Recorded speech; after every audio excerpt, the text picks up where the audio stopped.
Magandang umaga po sa ating lahat. Tayo pong lahat ay tumayo.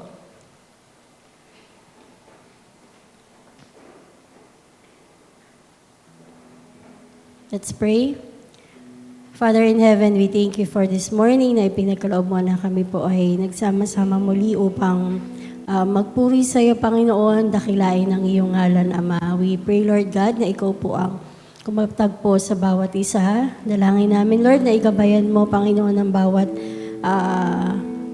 tao na pupunta sa harap upang mag-lead ng aming pananambahan. Panginoon, ikaw po ang mensahe mo po, nawa ang aming marinig at nawa patuloy mong baguhin ang aming buhay. Salamat, Lord. We give you all back the praises in Jesus' name. Amen, amen, and amen. Ayan, bago po tayo magpatuloy, hinihilingan ko na batiin natin yung mga katabi natin. Yan, ating mga kapatid sa pananampalataya. Yan. Once a week lang tayo magkita-kita. So, let's take this opportunity na magbatian, magkamayan. Ayan. Welcome po sa ating pananambahan. At sa umagang ito, patuloy nating itaas ang ngalan ng Panginoon. Amen po ba? Amen.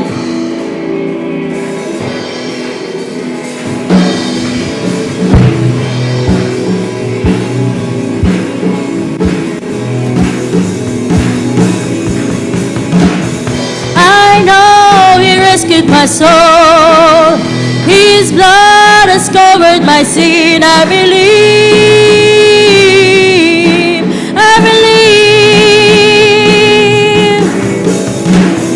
My shame is taken away. My pain is healed in His name. I believe.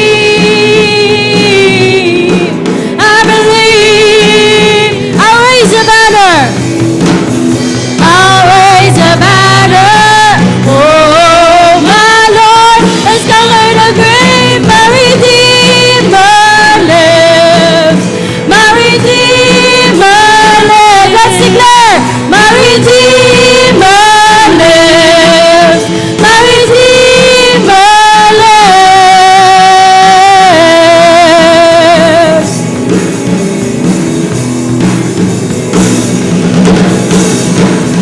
I know He rescued my soul.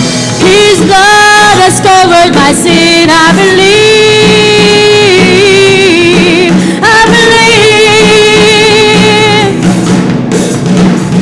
My shame is taken away. My pain is healed in His name. I believe.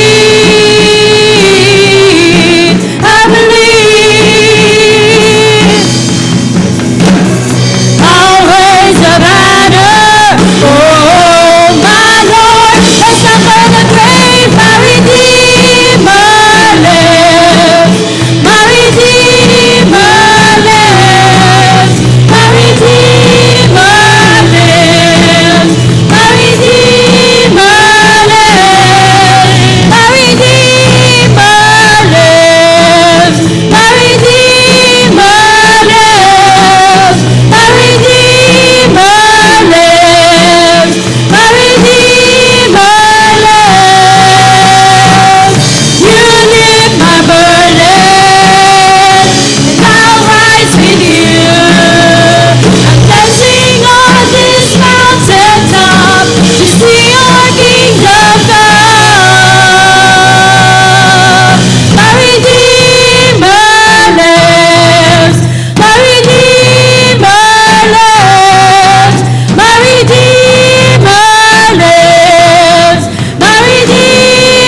Sige po, let's take a minute or two.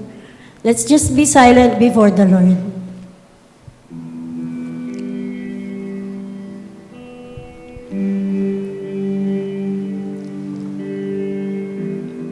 Kung yung isip po natin ay pagod na mag-isip sa dami ng ating mga pinagdadaanan, let's take this time. Huwag nating isipin yung katabi natin, huwag natin isipin yung mga tao sa paligid natin. Let's just close our eyes and focus on the Lord. Ang sarap pong maramdaman ang presensya ng Panginoon.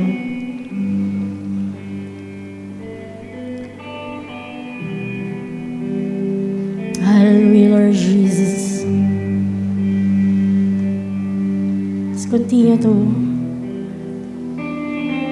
lift His name on high.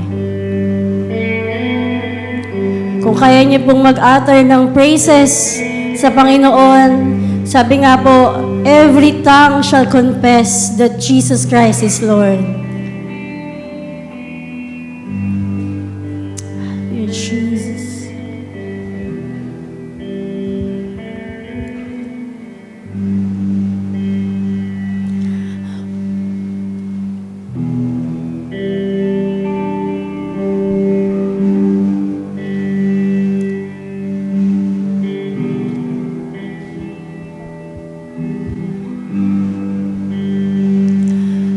Above all powers, above all kings, above all nature and all created things, above all wisdom and all the ways of man.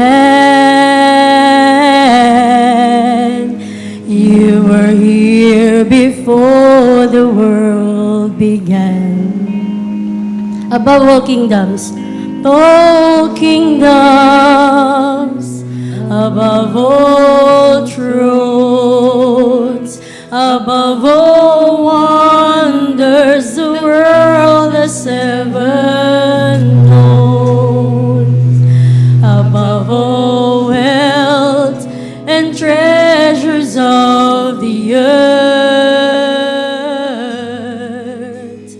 There's no way to measure what your word. Crucified,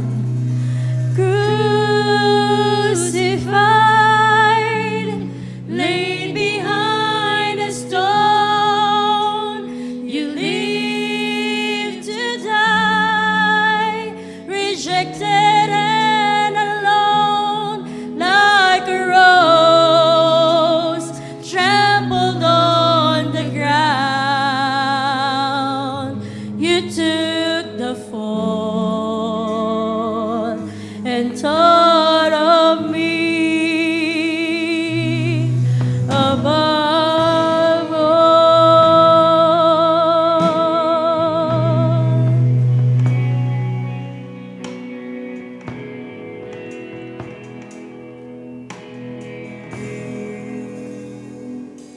Above all powers, above all kings, above all nature and all created things, above all wisdom and all the ways of man. You were here before the world began. Above all kingdoms, above all thrones, above all wonders the world has ever known, above all wealth and treasures of the earth. There's no way to measure what your word. Crucified, laid behind a stone.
Father, speak to us.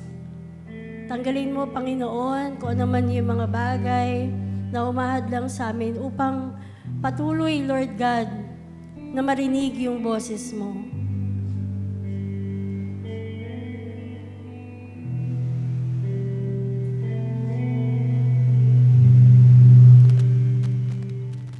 All these pieces broken and scattered, in mercy gathered, mended and whole, empty-handed, but not forsaken.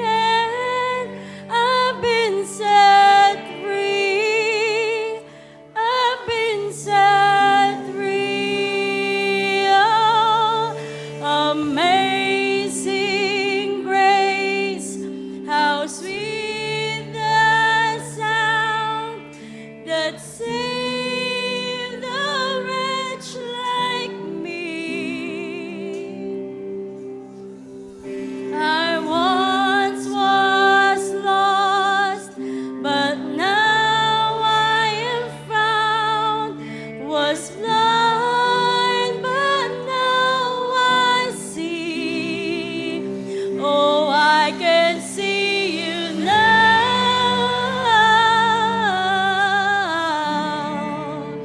Oh, I can see the love in your eyes, laying yourself down,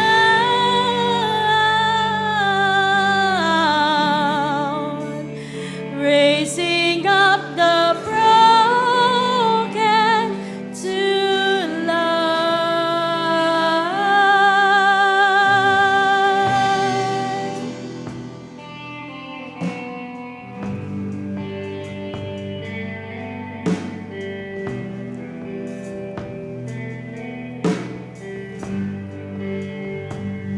You take our failure, you take our weakness, you set your treasure in jars of clay.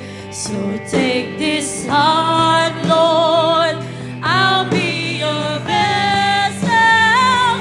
The world will see your life in me. Oh, amazing grace, how sweet the sound that saved a wretch like me.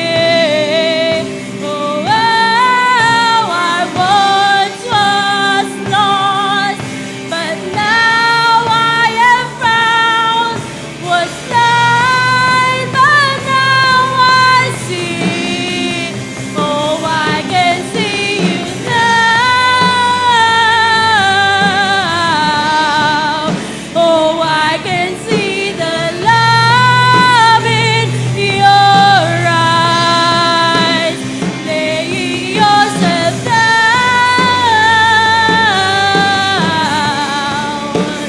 raising up the broken to life. Oh, I can see you now. Oh, I can see the love in your eyes, laying yourself down,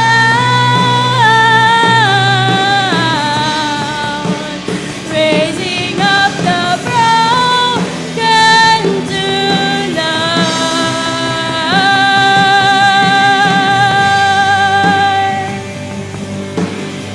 Oh, Jesus,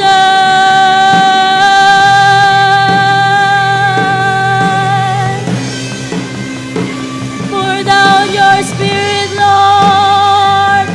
Hallelujah.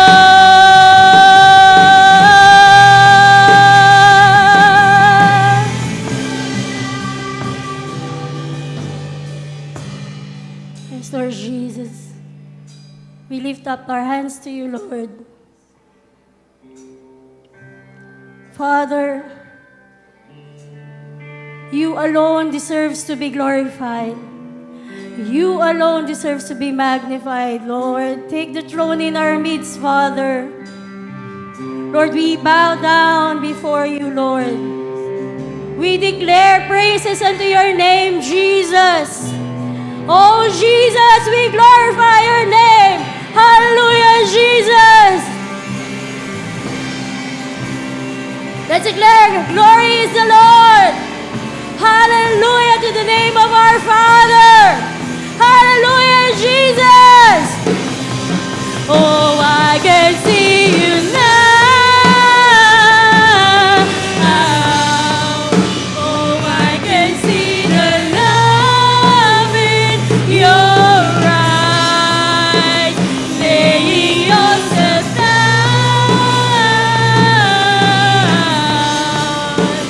raising back the broken to life.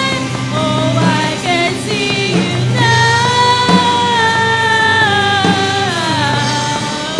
Oh, I can see the love in your eyes, laying yourself down,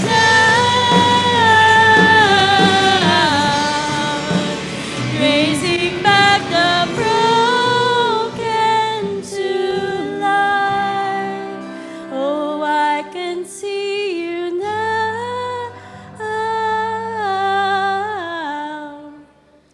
Oh, I can see the love in your eyes, laying yourself down,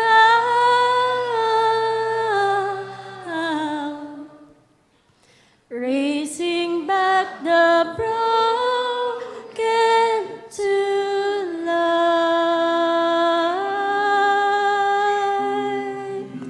Lord Jesus, thank you, Father. Salamat sa kabutihan mo, Panginoon. Truly, Father, walang regret ang sumunod sa iyo, Panginoon. Walang regret, Panginoon, ang mamuhay na araw-araw para sa iyo. Salamat, Father. We give you all back the praises, the glory that you alone deserve. In Jesus' name, amen, amen, and amen.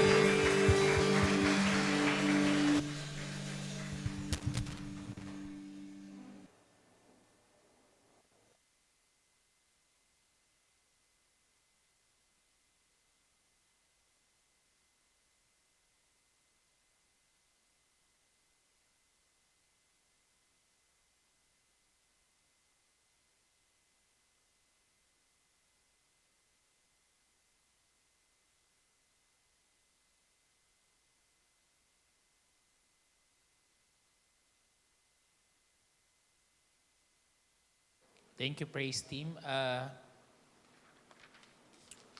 Magandang umaga po sa bawat isa. Yan. So this morning, we're still on that series na gifts po, no? Yung pinag-usapan natin last time. Pero this message, hindi po siya typical na Christmas message na papangkinggan natin lagi, no? Message that makes us feel good, no? Hindi po siya ito yung mensahe na yan.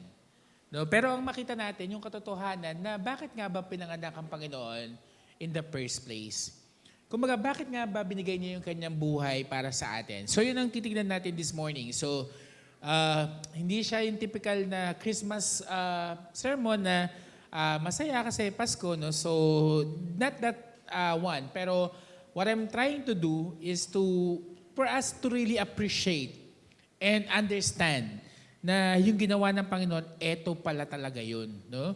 Okay, so my message is, of course, yung second gift is the mirror that na matatagpuan po sa Matthew 2, verse 10 to 11. Sabi po dito, pagpasok na sa bahay, nakita nila ang sanggol at ang ina nitong si Maria, lumuhod sila at sumamba sa sanggol.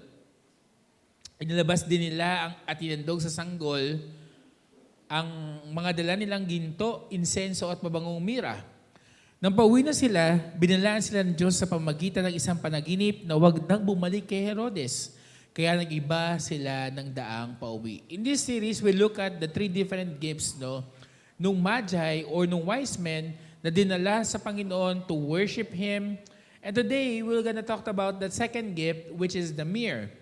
No? How do we visualize ba yung Christmas?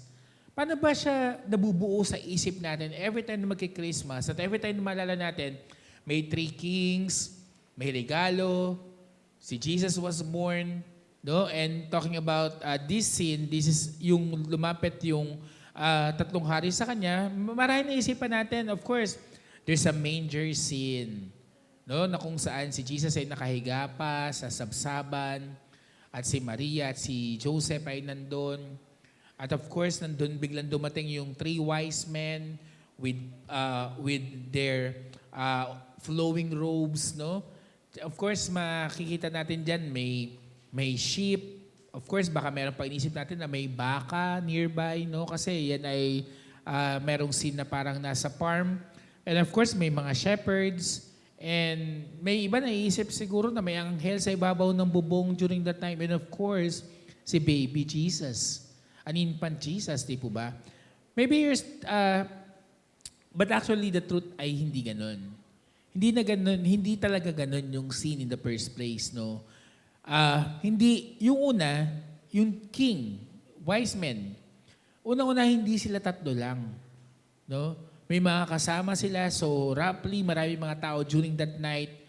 There were no specific number. Hindi sinabi kung ilan yung talagang mga wise men, pero binasi lang yan because may three gifts, no? Pero marami. Hindi alam specific number, pero marami. Second, Jesus most likely ay hindi na infant. Hindi infant Jesus. Okay? Most scholars believe na nung time na yan, he was over around 1 year old and 6 months or 18 months old and perhaps mga 2 years old. So ganun na kalaki si Jesus. So naka-imagine kayo ng 2 years old na bata, no?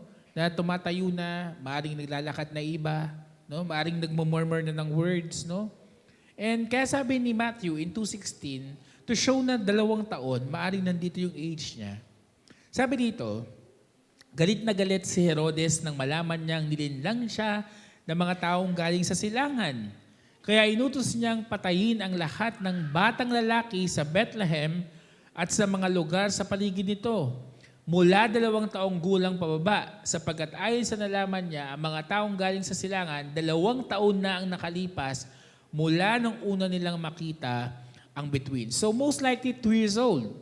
No? Kasi 2 years na eh. No? Unang taon na lang nakita yung bituin ay 2 years ago pa. And imagine nung nakita nila yon, di ba? So malaki na si Jesus.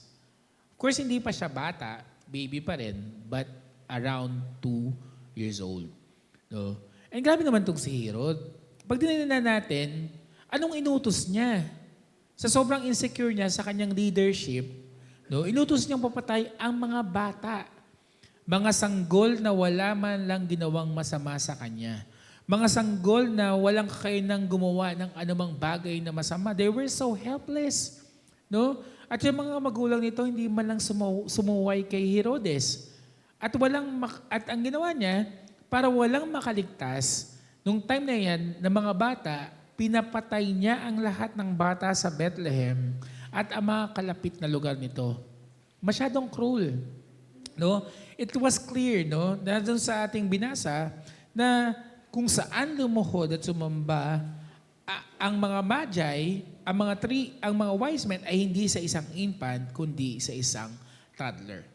So let's now look at our text this morning and let's look at the second gift na myrrh and what principles we can get to live by. Una, tignan muna natin, ano ba yung sinisimbolo ng myrrh, the symbolism of myrrh. In the story this morning, no, nung makita ng mga wise men ang bituin, actually napuno talaga silang kagalakan. Sa sobrang saya nila, na gusto nilang makita yung magiging Savior. And mind you, hindi sila mga believer in the first place. Pumasok sila sa bahay, nakita nila yung bata kasama yung kanyang ina, si Mary, no? At yumuko sila at sinamba si Jesus. Binuksan nila yung kanilang mga regalo at ito ay ginto, o kamangyan, o frankincense, and myrrh, no? mga usual gift na binigay marahil sa panahon natin ngayon. Ngunit, napakalagang regalo ng mga ito. No? Maging napakapakipakinabang ito sa buhay ni Jesus, maging sa kanyang hanggang sa kanyang pagtanda. Mga regalo na may symbolic nature. Last week, shinare ni Pastor Ted yung unang regalo, which is the frankincense that symbolized Jesus as a great high priest. Siya yung high priest natin na kung saan siya yung naging tagapamagitan sa atin. Hindi natin kailangan magsunog o mag-offer ng mga sinunog na hayop para sa ating mga kasalanan. Pero ang Panginoon mismo, in-offer niya yung kanyang buhay. Pero sa kabila nun, siya yung high priest na nakakaunawa ng ating nararamdaman. Siya yung high priest na nakakasimpatay sa atin. Siya yung high priest na nakakaunawa ng tunay na nilalaman ng ating mga puso. Next week, si Pastor June naman, we will talk about gold. Na ang ibig sabihin ng gold ay yung kingship ng Panginoon, yung kanyang pagiging hari. Jesus is our king. And today we will look at the second gift, which is yung myrrh. Na kung saan, maraming tao marahil tulad ko, hindi pa nakakita ng myrrh. No? Hindi pa natin alam kung ano bang itsura nitong myrrh. No, myrrh is a valuable gum-like substance. So gum-like siya. No, para siya yung gum ng inuyag. It's yung malambot siya pero hindi siya breakable o hindi siya nadudurog. No. Actually, 17 times ginamit ang salitang myrrh sa Bible. Occasionally, yung myrrh, ginagamit siyang antiseptic, mga parang alcohol, no, panglinis. Okay? Alam niyo ba na when Jesus hung on the cross, pinapainom siya ng mga sandalo ng alak na hinaluan nila ng myrrh. Bakit? Para mabawasan yung matinding kirot at sakit nung kanyang nararanasan. Pero ginawa ni Jesus, tinanggihan niya to because He wanted to bear the full force, no, and weight of our sin. Kasi gusto niyang dalahin kung gaano nga ba kabigat ang kasalanan natin bilang mga tao. No? And most commonly though, yung myrrh ay ginagamit siya na ingredients dun sa pang-embalsamo ng mga patay. In other words, yung myrrh would have been used nung si Jesus ay binigay yung kanyang buhay para sa atin to prepare His body para sa kanyang burial. No? And so myrrh represent as Jesus as our suffering servant. Kung yung frankincense symbolizes Jesus as a high priest, yung gold symbolizes the kingship of Jesus, pero yung myrrh symbolizes Jesus as our suffering servant.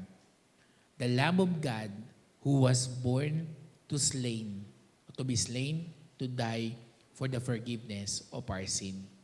In Isaiah 53, titignan natin, sa Isaiah, he was already prophesied na ito mangyayari kay Jesus 700 years bago pa siya ipanganak.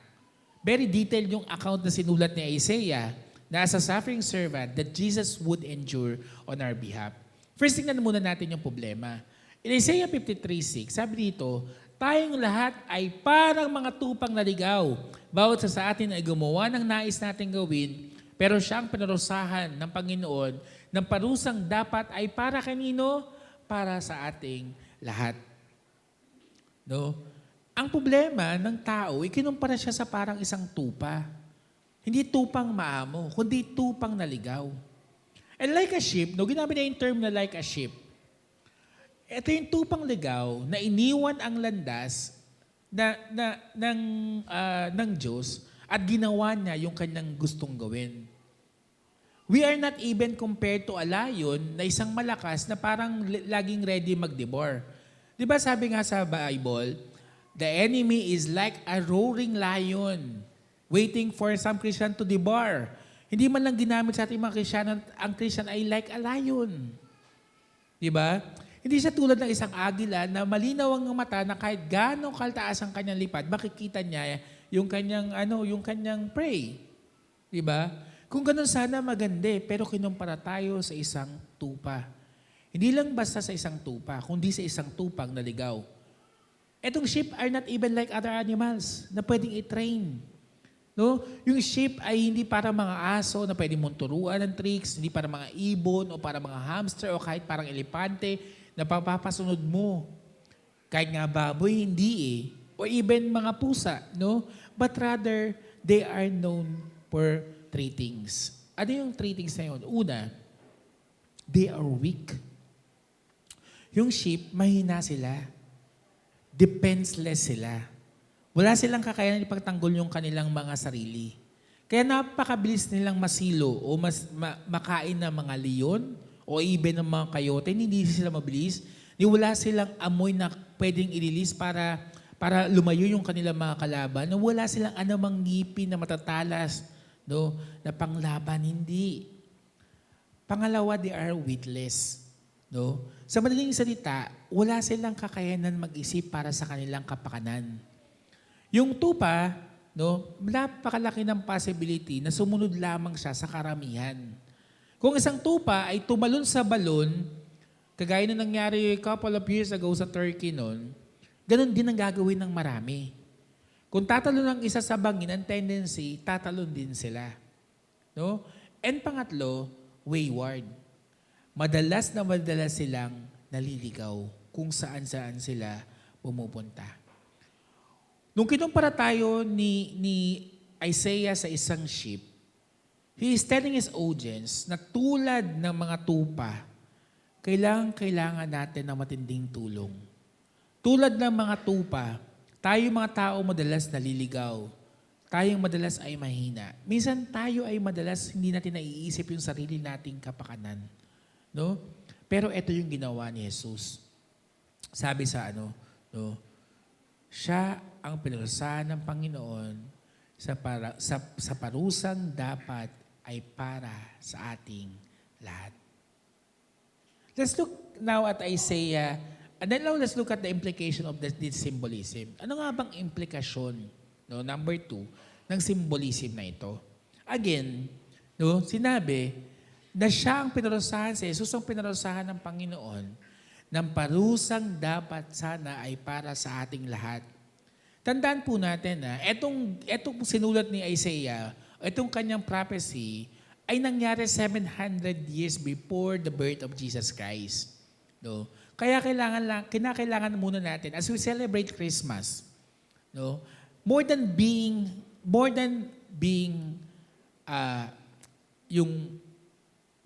napakasaya kasi Pasko, tatanggap tayo ng regalo, hindi. No? Pero we have to understand the magnitude of His suffering. Gano'n nga ba talaga kalaki yung ginawa ng Panginoon? That can be found in Isaiah, no, verse 53, chapter 3 to 5. Sabi dito, hinamak siya at tinakwil ng mga tao. Dumanas siya ng mga sakit at hirap. Tinalikuran natin siya, hinamak at hindi pinalagahan. Ang totoo, tiniis niya ang mga sakit at mga kalungkutang dapat sana ay tayo ang dumanas. Akala natin, pinarusahan siya ng Diyos dahil sa kanyang mga kasalanan.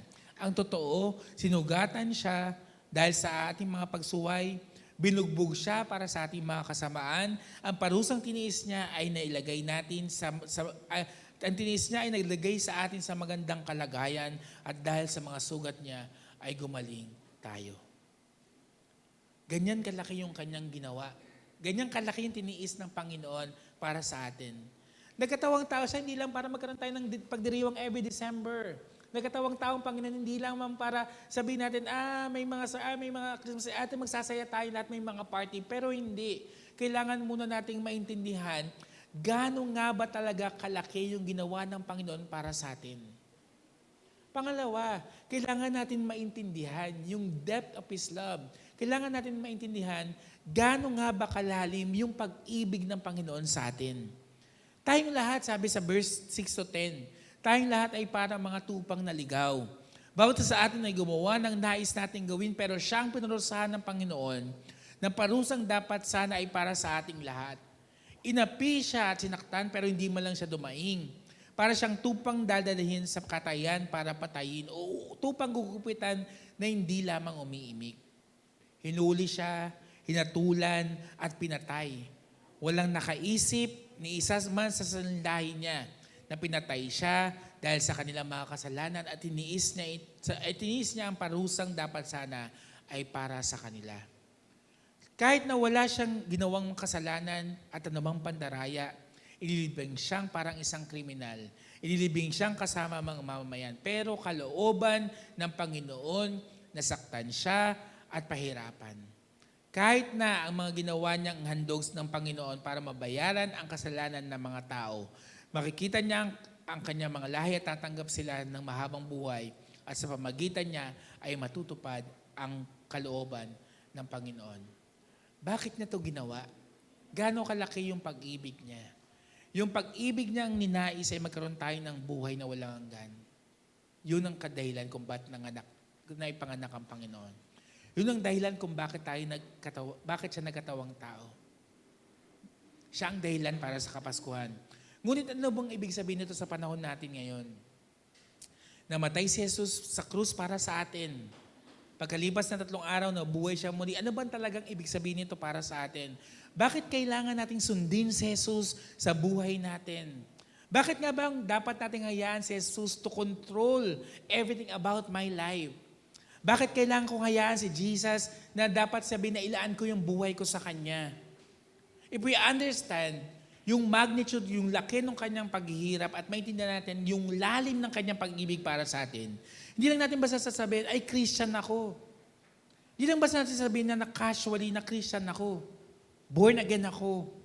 No? Hindi tayo basta lamang pupunta sa simbahan, no, to worship Him kasi may time tayo. Na hindi lamang tayo mananalangin pag kumakain tayo o pag gusto natin, pag may problema tayo, hindi lamang tayo maglilingkod sa Kanya kasi may extra time tayo. Hindi.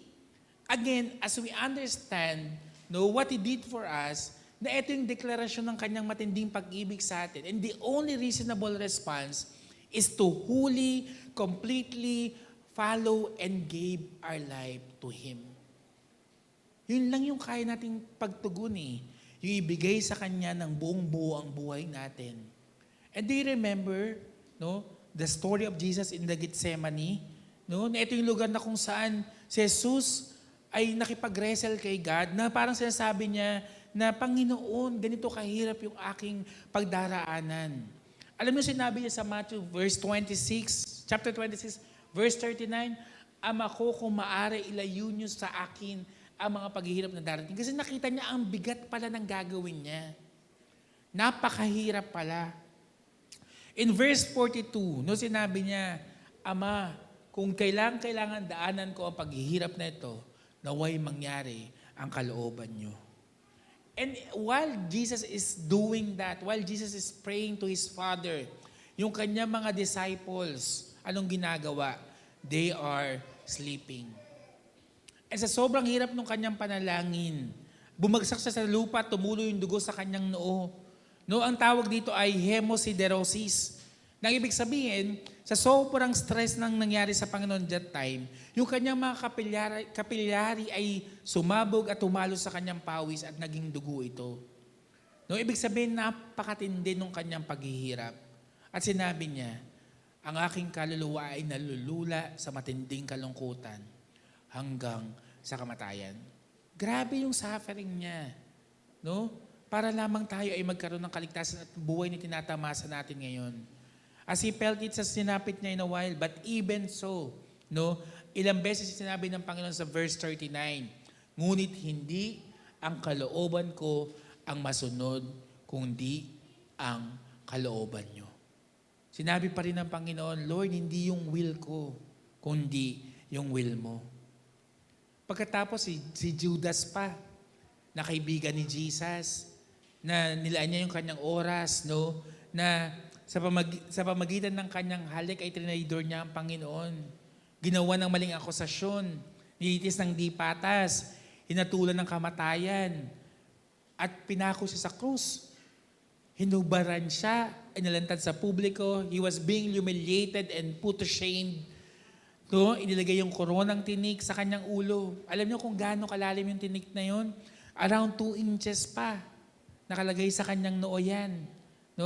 At nagsimula na ang pambubugbog sa kanya. And again, hinahampas siya ng matitigas na mga kahoy. At yung mga sundalo ay may suot na singsing. Sinasampal siya. Imagine sa isang sampal niya, punit yung kanyang laman. And sabi ni Isaiah, sa tindi ng kanyang bugbog, hindi siya halos makilala bilang tao. Then pinatungan siya ng crossbar na may bigat na 100 pounds at pinalakad dun sa Via Dolorosa na halos 600 meters papuntang Golgota na kung saan siya ipapako sa krus. Yung pako na ginamit sa kanya, 7 inches long. No? Halos lumabas yung mga internal organs ng Panginoon at naghabol siya ng hininga. And alam nyo ba, para lamang manatili siya, hinila niya yung kanyang sarili na dislocate yung kanyang balikat. At pati yung kanyang bintay bumigay na. Nakabitin na siya sa ilalim ng araw and he was nakedly exposed. Akala natin si Jesus nakadamit, no? Nakikita natin, pero he was nakedly exposed. Habang yung mga taong nilikha ng kanyang ama ay patuloy siyang minamak. Patuloy siyang isinusumpa at patuloy sumisigaw, crucify him. And what is the only thing that we can our response? Ano yung isang bagay na kailangan natin gawin? In Luke 9, verse 22 to 23, sinabi pa niya, ako na anak ng tao ay kailangan dumanas ng maraming paghihirap. Itinakwil ako ng mga pinuno ng mga Hudyo, ang mga namamahalang pari at mga tagapagturo ng kautosan, ipinapatay nila ako. Ngunit sa 3 araw ay muli akong mabubuhay. Pagkatapos, sinabi niya sa kanilang lahat, ang sino mang gustong sumunod sa akin ay hindi dapat inuuna ang sarili. Dapat ay handa siyang humarap kahit sa kamatayan, alang-alang sa pagsunod sa akin, araw-araw. Again, as you understand yung kanyang ginawa at yung lalim ng kanyang pag-ibig, yung kanyang ginawa para sa atin, the only reasonable response is to wholly, completely follow and give our life to Him. Ibigay natin yung buong buhay natin. Sinabi niya, ang sino mang gustong sumunod sa akin, hindi niya sinabing, ang sino mang gustong sumunod sa akin ay magdasal lamang, pagkatapos pagpapalain ka at mamumuhay ka na masagana araw-araw for the rest of your life. Hindi niya sinabi, no, na magdasal ka ng konti at magdasal ka ng kaligtasan, gawin mo lahat ng gusto mo, pwede na, no, meron ka ng passport, at patatawarin ka naman ni Jesus sa iyong mga kasalanan. Pero hindi yun ang sinabi niya. Ang sinabi niya, kung gusto mong maging alagad ko, itanggi mo yung sarili, deny yourself, carry your cross. That means Christianity is not all about us. Yung pagiging Kristiyano ay hindi sa para makaranas tayo ng isang masaganang buhay, mas komportableng buhay. Pero ang pagiging Kristiyano ay pagkamatay ng sarili araw-araw. It is not a hobby, na parang hobby ko lang kasi masaya maging Christian. Hindi siya parang add-on na ilalagay mo sa resume mo, I'm a born-again Christian, I'm an evangelical Christian. It's not something to help us na laging ma-feel good. Na parang dapat pag pupunta ako sa Sunday, feel good ako. Pag tayo ko after message, dapat feel good. Hindi yan. But dying to yourself, yan ang measurement ng pagiging Kristiyano. Jesus died for us. Are you willing to die for Him? Don't follow Him kasi we have to. Don't follow Him kasi it will make us a better person. Don't follow Him kasi meron tayong gagawa at meron tayong matatanggap every now and then. Tatanggap tayo ng buhay na walang hanggan. Saya pa sa church, no? May mga natatanggap tayo. Hindi. Hindi ka pupunta sa church dahil may ministry ka lamang. Maganda kasi yung position mo, maganda yung pwesto mo sa church, kaya gustong-gusto mo maging Kristiyano. Hindi eh. Pero bakit tayo Kristiyano?